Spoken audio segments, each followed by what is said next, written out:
Il y a Laetitia qui m'a envoyé comme question quelle est la différence entre les mots totemo et mecha pour dire très en japonais.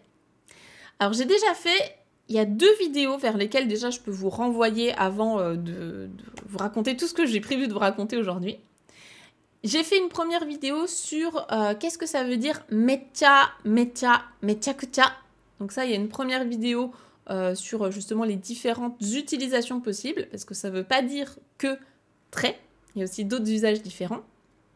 Et j'avais fait une seconde vidéo sur quelle est la différence entre totemo, takusan, oi et oku, puisque ça c'est 4 petits mots qui veulent pouvoir dire beaucoup, très, et souvent on les confond. Donc déjà je vous renvoie vers ces 2 vidéos.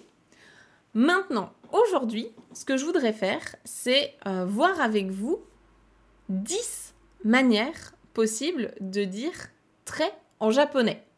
En vérité, il y en a même beaucoup plus. J'en ai compté 30, voire 40. Il y en a vraiment beaucoup, beaucoup, beaucoup. Et on a le chat qui est là, qui est totemo kawaii, ou bien chou kawaii. On va voir justement plein de manières de dire très mignon en japonais. Donc je vous en ai prévu 10 aujourd'hui, mais encore une fois, il y en a beaucoup plus. Donc ne vous étonnez pas si vous en voyez plein. Il y a plein de manières, notamment familières, mais aussi des manières un petit peu plus formelles, avec des adverbes, pour pouvoir dire ça. Donc je vous en ai sélectionné 10 qui me semblent être soit les plus courantes, soit aussi un petit peu les plus marrantes ou les plus familières. Donc on va voir ça ensemble. Alors, déjà, la première. Évidemment, il faut quand même que je vous parle de totemo. Donc totemo, c'est l'adverbe de base. Je pense que c'est le premier que vous allez apprendre en japonais. Totemo qui veut dire très. On peut aussi le voir avec un petit tsu. Et à ce compte-là, il va se prononcer totemo. La différence entre totemo et totemo, c'est que totemo, il est un petit peu plus familier. Donc ça, c'est une petite erreur, on va dire, que je vois assez régulièrement parmi les élèves, ou même des gens qui parlent en japonais, des étrangers. C'est justement de mettre totemo dans un contexte poli, voire formel. Ça ne va pas fonctionner. Il vaudrait mieux utiliser totemo de base. Totemo, ça va être vraiment en mode totemo kawaii, genre trop mignon, très très mignon, comme moi quand je gagatis sur mon chat par exemple. Ça marche très bien. Donc on pourrait dire voilà, totemo kirei desu, c'est très beau, pour vous donner un exemple. Ensuite, le deuxième que je vous ai sélectionné, c'est un autre adverbe, lui qui va être un petit peu dans le registre, on va dire un petit peu formel. On va déjà commencer par les formels. Ça va être zuibun. Zuibun. Zuibun qui veut dire très, beaucoup, relativement, bien, etc. Donc par exemple, zuibun ii, c'est relativement bien, c'est très bien. Zuibun, ce que vous voulez. Hein. Dans un autre contexte, par exemple, zuibun mae ni yatta. Je l'ai fait il y a relativement longtemps, il y a très longtemps, il y a pas mal de temps auparavant. Zuibun mae ni yatta. Je l'ai fait il y a relativement longtemps. Ensuite, en 3, toujours un petit peu formel et on va dire même un petit peu plus fort que totemo, ce serait hontoni. Hontoni, ça je pense que vous l'avez déjà entendu pas mal de fois. Hontoni, ça veut dire vraiment. Donc c'est un peu comme en français quand vous dites c'est vraiment bien. Je pense que c'est plus fort que c'est très bien. C'est vraiment bien. C'est très bien. C'est vraiment bien. C'est un petit peu plus fort. Et bien là en japonais ce serait pareil. Hontoni quelque chose, c'est vraiment Donc par exemple ça peut être hontoni atsui, il fait vraiment très chaud. Hontoni atsui. Ou bien hontoni arigato. Hontoni arigato gozaimasu. Merci, vraiment, merci beaucoup. On peut le traduire de différentes manières en français. Ceux-là déjà ça va être, je pense, les plus... ceux que vous allez entendre pas mal. Maintenant, dans un registre plus familier, on va descendre, on va dire, on va baisser en politesse de plus en plus et à la fin, on va finir par des choses qui sont vraiment pas polies du tout. Comme ça, vous aurez un petit peu tous les spectres possibles pour dire ça, de politesse. Donc en 4, je vous propose l'adverbe sugoku. Sugoku, qui vient de l'adjectif sugoi. Donc sugoi, je pense que vous l'avez déjà entendu plein de fois, hein, c'est... incroyable, super, c'est fou, c'est dingue, sugoi, c'est génial. sugoku, c'est sa version adverbe, donc on peut l'utiliser en tant que très. Donc sugoku ii, c'est super bien, c'est très bien, c'est top. On peut le voir aussi un tout petit peu plus familier encore, souvent à l'oral, qui va pouvoir se déformer en suge. Donc suge et suge. Suge est quelque chose. Donc par exemple, sugoku atsui, il fait super chaud, ou bien suge atsui, il fait vraiment super chaud. Ça, je pense que vous l'entendrez pas mal dans des animés par exemple. Ensuite, en numéro 5, on a la version familière de Hontoni. Est-ce que vous la connaissez? Il s'agit de Maji ou bien Majide. Alors Maji, vous pouvez l'écrire soit en hiragana, soit en katakana. Les deux sont ok, même si c'est bien un mot japonais.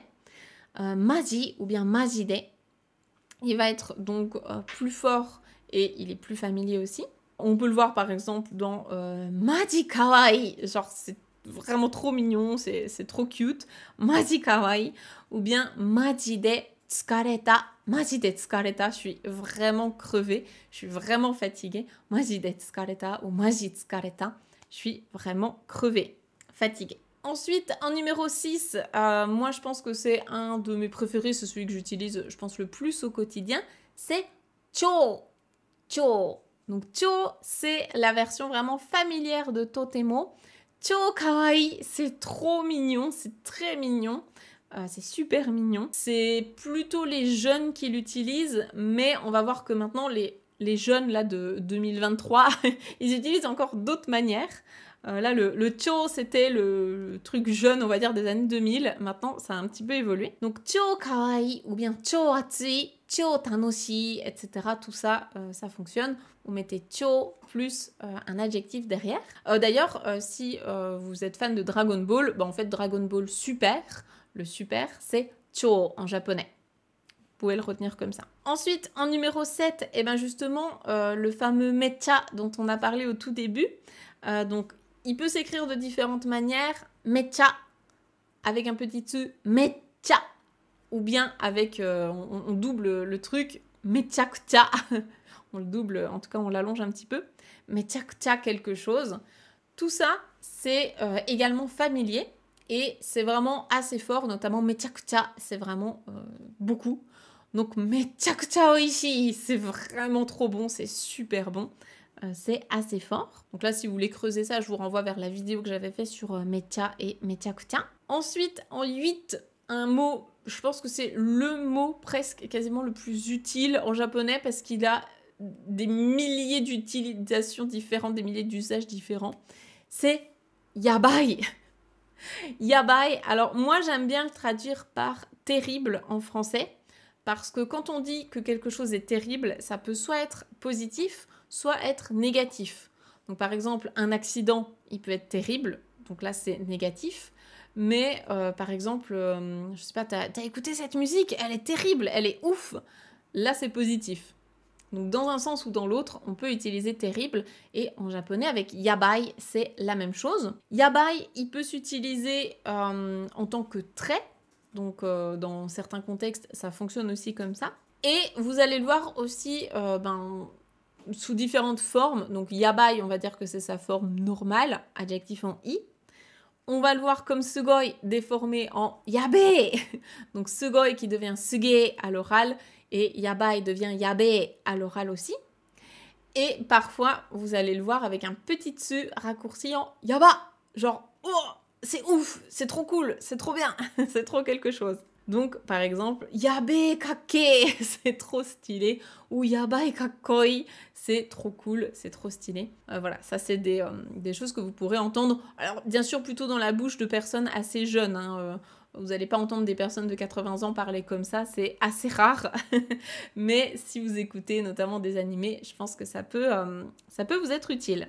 Ensuite, les deux derniers, les 9 et 10 que je vous ai sélectionnés, là, c'est vraiment du parler encore plus jeune et surtout assez récent. Donc le numéro 9, le mot oni. Et effectivement, c'est bien le même oni que pour les démons.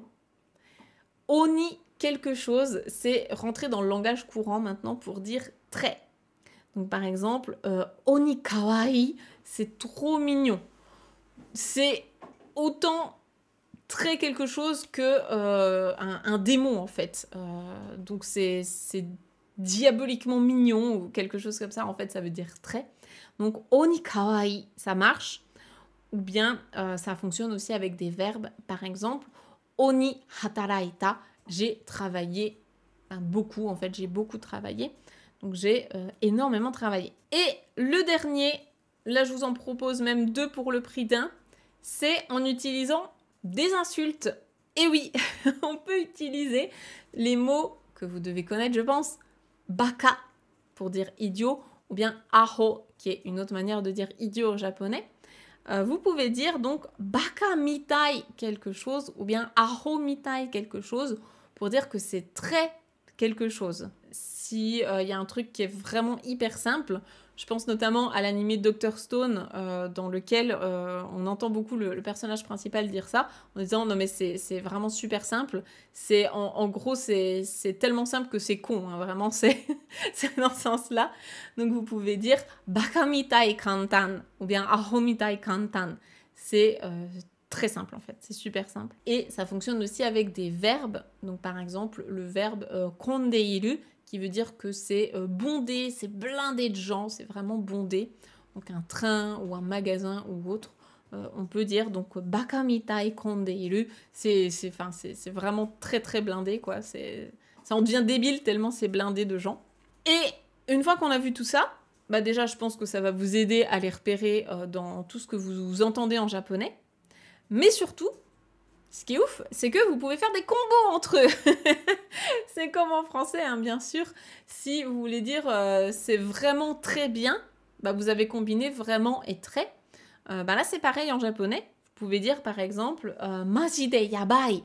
Donc c'est vraiment ouf, c'est un truc de ouf, c'est vraiment ouf.